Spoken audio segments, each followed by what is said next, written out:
आज जातिवाद का जहर फैलाने के लिए भरपूर प्रयास हो रहा है, लेकिन 3 दशक तक दोनों सदन के ओबीसी एमपीस और सभी दलों के ओबीसी एमपीस सरकारों से मांग करते रहे थे कि ओबीसी आयोग को संवैधानिक दर्जा दिया जाए। ठुकरा दिया गया, इनकार किया गया, क्योंकि शायद उस समय उनकी राजनीति को ये सूट नहीं करता होगा, क्योंकि तुष्टीकरण की राजनीति के और फैमिली फर्स्ट की राजनीति में जब वो बैठेगा तब तक वो चर्चा तक के हित में भी नहीं आता है। आदरणीय सभापति जी, ये मेरा सौभाग्य है कि हम सब ने मिलकर के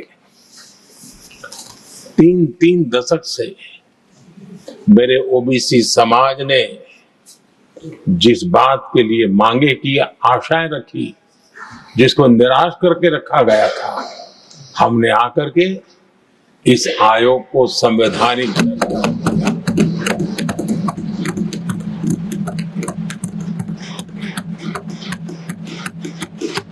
और हमने सिर्फ उनकी मांग पूरी की इतना नहीं,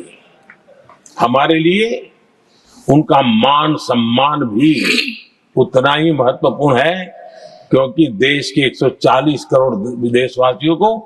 हम जनता जनार्दन के रूप में पूजने वाले लोग हैं। आदरणीय सभापति जी, हमारे देश में जब जब आरक्षण का विषय आया तो उसको एक तंदुरुस्त तरीके से समस्या के समाधान के लिए सत्य को स्वीकार करते हुए करने का प्रयास नहीं हुआ।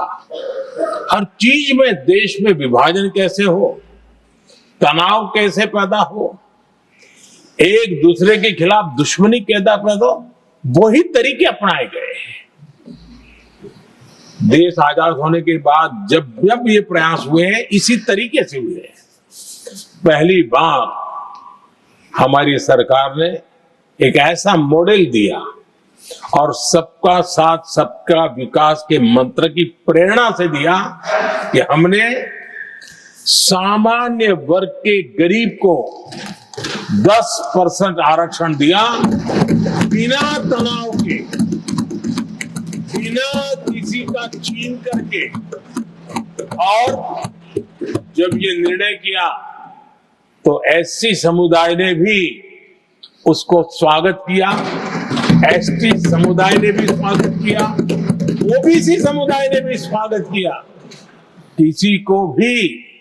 पेट में दर्द नहीं हुआ, क्योंकि इतना बड़ा निर्णय, लेकिन करने का तरीका था सबका साथ सबका विकास, और तब जाकर के बहुत ही स्वस्थ शांत तरीके से